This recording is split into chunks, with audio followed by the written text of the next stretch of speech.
Dejé a mi esposo para irme con quien creía el amor de mi vida. Me llamo Sara. Y si me hubieran preguntado hace 5 años quién era, habría respondido sin dudar, una mujer equilibrada. Responsable.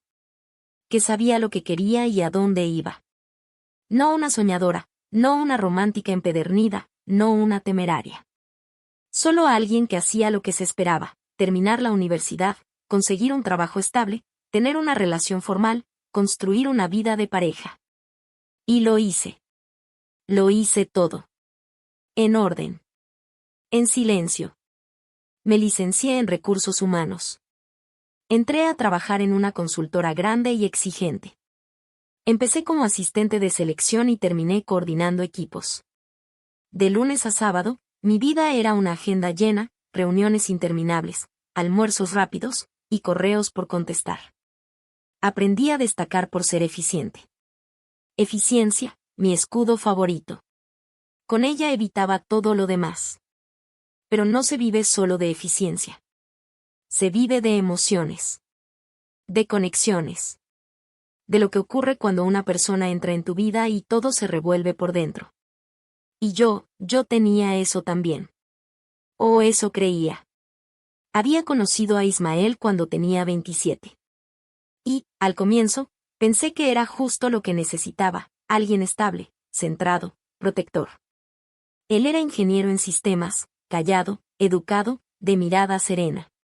Tenía respuestas prácticas para casi todo. No perdía la calma, no levantaba la voz, no dramatizaba. Me ofrecía certeza. Mi madre lo adoraba. Mis amigas decían que era un buen partido. Y yo me decía a mí misma que la pasión era algo de las películas. Que los temblores del corazón eran cosas adolescentes. Que lo importante era estar con alguien que te cuide, que te quiera, que se quede. Durante años me aferré a eso. A que se quede. Porque Ismael no solo se quedó, sino que me construyó un hogar. Literalmente.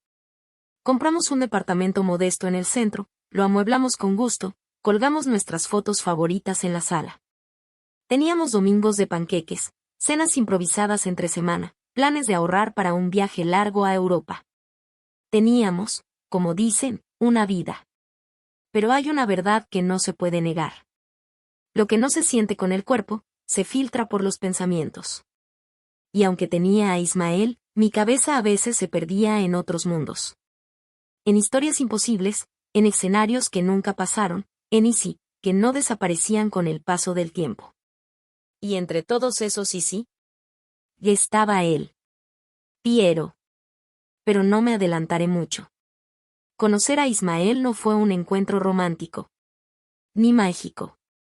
Ni de esos que uno escribiría en un diario con tinta azul. Fue simplemente, funcional. Como casi todo en mi vida. Nos conocimos en un evento de networking de empresas.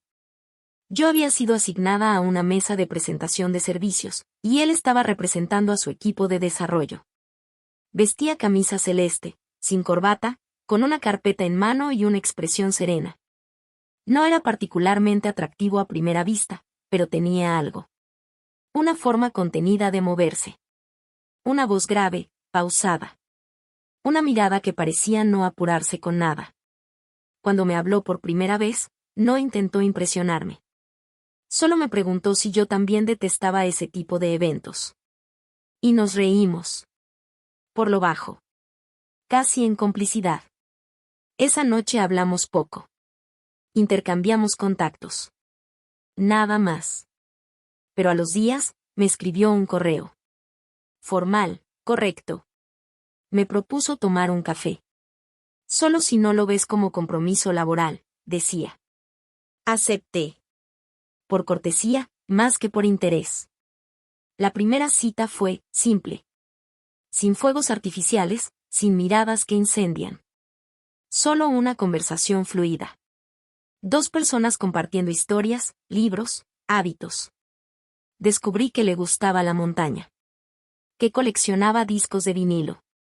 Que no usaba redes sociales porque prefería vivir sin tanto ruido. Yo, que venía de relaciones caóticas, de hombres que brillaban y desaparecían, que prometían mucho y ofrecían poco, encontré en él algo nuevo, tranquilidad. A veces, me decía, lo que el corazón necesita no es una tormenta, sino un refugio. Y eso fue Ismael para mí. Durante meses nos vimos sin presiones. Ni reclamos. Ni ansiedad. Él nunca preguntaba a dónde íbamos, ni cuándo formalizaríamos.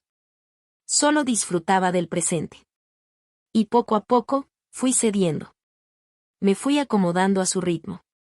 Me mudé con él sin sentir miedo. Pasé de decir yo a decir nosotros sin que fuera un acto forzado. No hubo necesidad de promesas teatrales. Todo se dio como si el mundo nos hubiera estado empujando suavemente el uno hacia el otro. Hubo cenas con sus padres. Vacaciones tranquilas en playas silenciosas. Conversaciones sobre cuentas compartidas, seguros de salud, mascotas. Ismael tenía una forma de dar amor sin presionarte. Una especie de presencia sin ruido, como esas canciones de fondo que te acompañan sin distraerte. Y aunque al principio eso me bastó, nunca me pregunté si me bastaba de verdad.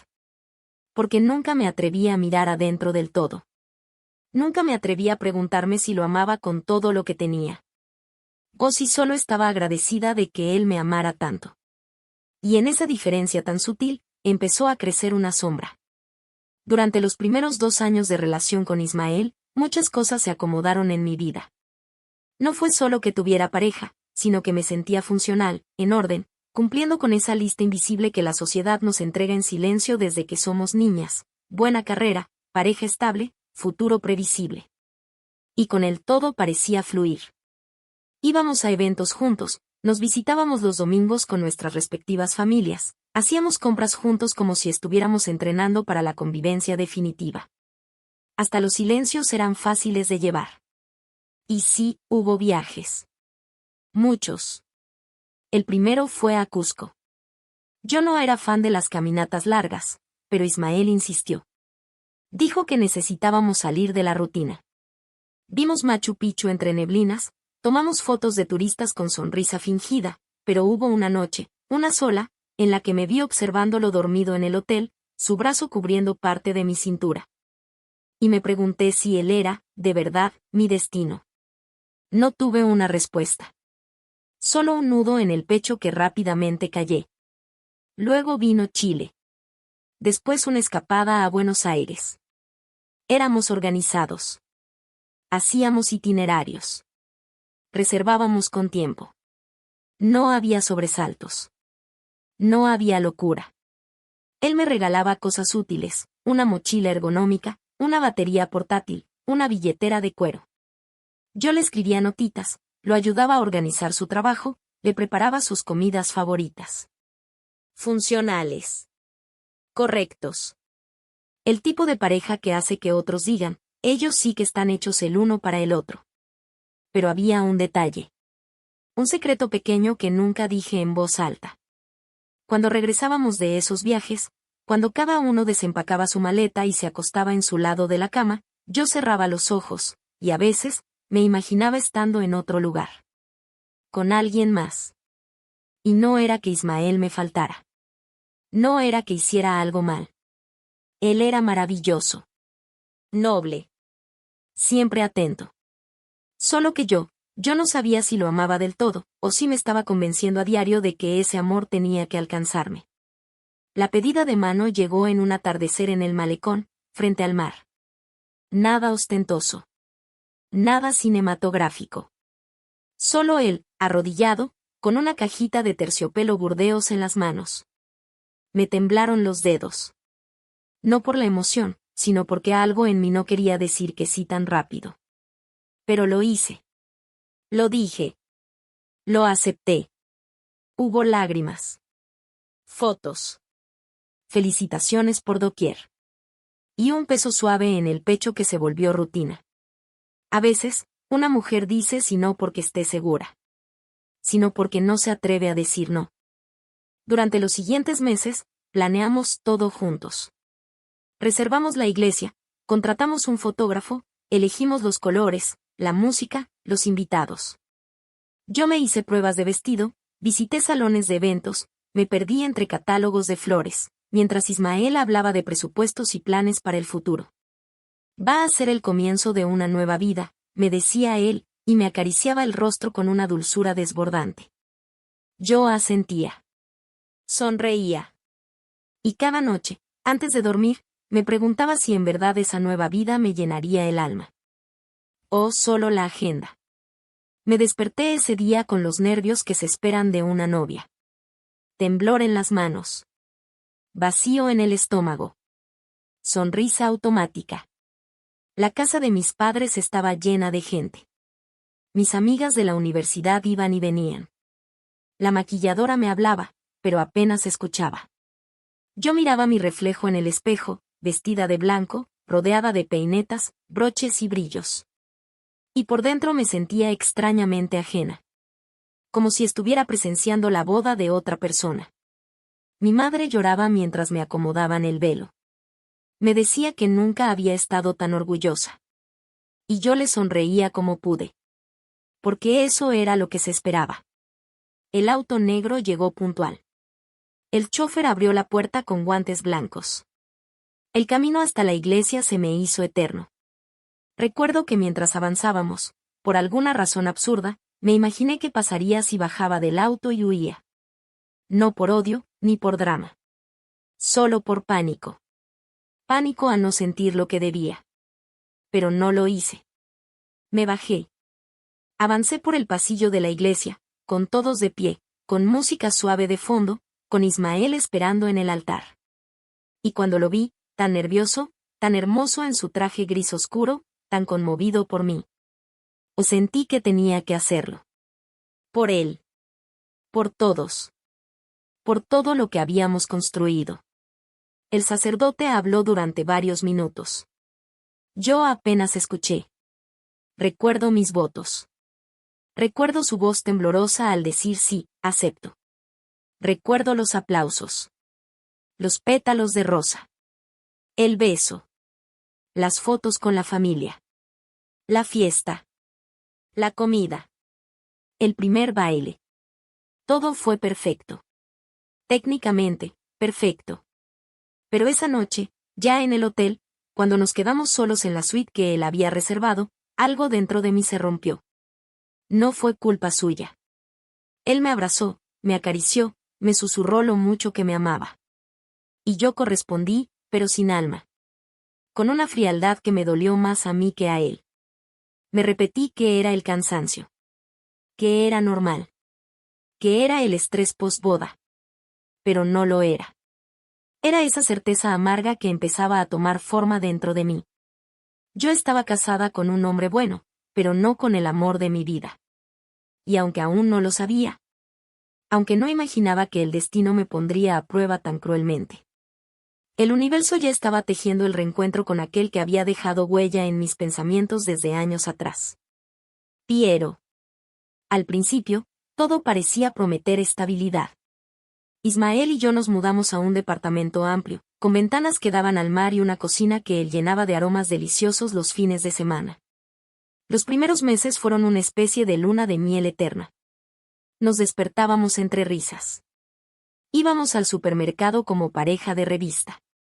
Planeábamos nuestras cenas y nuestros domingos sin prisas. Yo tenía un escritorio frente al ventanal donde trabajaba desde casa, mientras él salía cada mañana con una mochila negra al hombro y esa sonrisa que siempre me hacía sentir culpable sin querer. Lo intentaba, de verdad. Trataba de amarlo con todo. Le preparaba sus postres favoritos. Lo abrazaba más seguido. Me dejaba conquistar por su ternura, por sus esfuerzos, por la forma en que cada día me recordaba que yo era su hogar. Pero había noches en que él dormía profundamente. Y yo me sentaba en la oscuridad, en la sala, con una copa de vino en la mano y una tristeza inexplicable carcomiéndome por dentro. Me preguntaba por qué me sentía incompleta. Me preguntaba por qué, si lo tenía todo, sentía que algo me faltaba. Y peor aún, por qué ese algo tenía un nombre. Piero. Había sido una historia antigua. Un amor universitario. Un torbellino. Piero era desorden, era risa desmedida, era noches en el malecón hablando de cosas que no tenían sentido y que, sin embargo, me hacían sentir viva. Habíamos terminado mal. Por orgullo. por diferencias que parecían irreconciliables. Pero con el tiempo, nunca desapareció. Vivía en una canción, en un recuerdo, en ese cosquilleo que me recorría el cuerpo cada vez que alguien mencionaba su nombre sin querer. Y aunque me juré que estaba cerrada esa puerta, la verdad es que nunca la cerré del todo. Una tarde, encontré una foto vieja en una de mis carpetas digitales mientras buscaba archivos del trabajo. Aparecíamos los dos en una feria de libros, con sus lentes chuecos, su camiseta arrugada, mi cara sonrojada. Y lo peor fue que sonreí. Sonreí como si aún lo quisiera. Como si nunca lo hubiera soltado. Desde entonces, algo cambió. No en él, ni en el mundo. En mí. Porque empecé a compararlo con Ismael. Y aunque sabía que no era justo, no podía evitarlo. Piero tenía esa energía salvaje que tanto me estremecía. Ismael era estabilidad, y yo estaba harta de fingir que eso bastaba. Un amor puede ser tranquilo. Pero si no te enciende, si no te sacude, si no te quita el aliento de vez en cuando, tarde o temprano empieza a sentirse como una camisa de la talla incorrecta, funcional, pero incómoda en el alma. Y así, lentamente, la culpa se convirtió en una segunda piel. El universo tiene una forma cruel de poner las piezas en su lugar. Una forma casi cínica. Yo no estaba buscando a Piero. No conscientemente. Pero un día, mientras tomaba café en una terraza, vi una sombra conocida cruzar la vereda frente a mí. Alcé la vista, y ahí estaba. Piero. No había cambiado tanto, y sin embargo, se veía distinto. Más adulto. Más definido. Pero con la misma chispa en los ojos. Me vio. Se detuvo. Sonrió. Y mi mundo, cuidadosamente estructurado durante años, tembló como una torre de cartas. Se acercó. Nos saludamos como dos conocidos que no saben si abrazarse o huir. Y terminamos sentados uno frente al otro, con un café en la mano y un nudo compartido en la garganta. No puedo creer que seas tú, me dijo. ¿Estás bien? Mentí. Dije que sí. Le hablé de Ismael. De mi trabajo. De mi vida ordenada. Y entonces me preguntó algo que nadie me había preguntado en años. ¿Eres feliz? No supe qué decir. Nos despedimos con un abrazo torpe. Prometimos vernos de nuevo. Piero y yo empezamos a vernos más seguido. Primero fue un café tras otro, luego caminatas que duraban más de lo debido, miradas que quemaban, silencios cargados de intenciones que los dos fingíamos ignorar.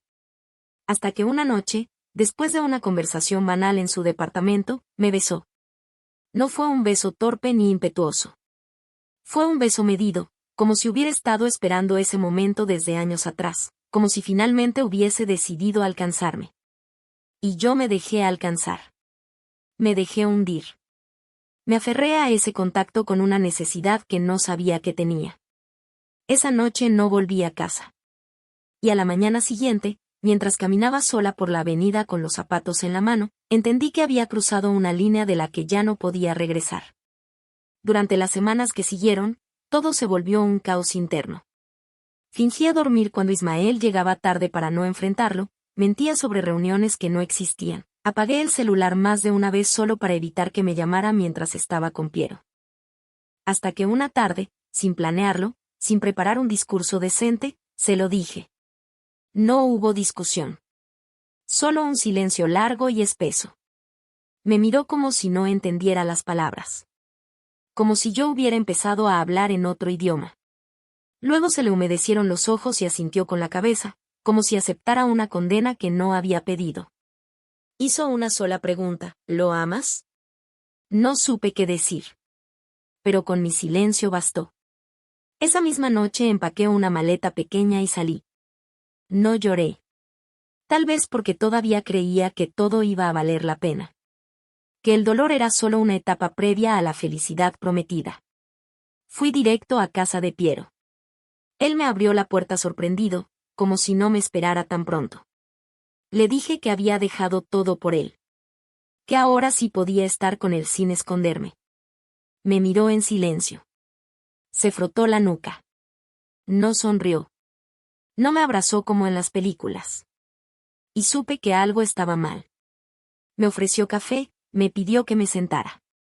Empezó a decir frases que no conectaban, que se contradecían. Esto fue intenso, pero no sé si estamos listos. Yo no sabía que ibas a dejarlo. Tal vez nos apresuramos. No quiero ser tu error. Sentí que el suelo se abría bajo mis pies. Todo ese tiempo, toda esa ilusión, ese vértigo con el que me lancé al abismo, ¿para qué? Para que él dudara. Para que ahora, con el campo libre, se acobardara. Le pregunté si me había querido en serio o si fui solo una aventura. No respondió. Solo me miró con una mezcla de culpa y lástima. Lo supe. Supe que no había regreso. Que había destruido un matrimonio real por una fantasía que solo existía en mi cabeza. Esa noche no dormí. Me quedé en su sofá, temblando. No porque hiciera frío, sino porque de golpe me di cuenta de que no tenía a dónde volver. No podía llamar a Ismael. No podía pedirle que me abrazara como antes. No podía decirle que había sido un error. Porque no lo había sido por impulso, había sido una elección. Elegí a Piero. Y Piero no me eligió de vuelta. Y así empezó mi nueva vida, no con amor, sino con el eco de una decisión que me condenaría por mucho tiempo. Porque dejar no siempre es sinónimo de avanzar. A veces es simplemente perder.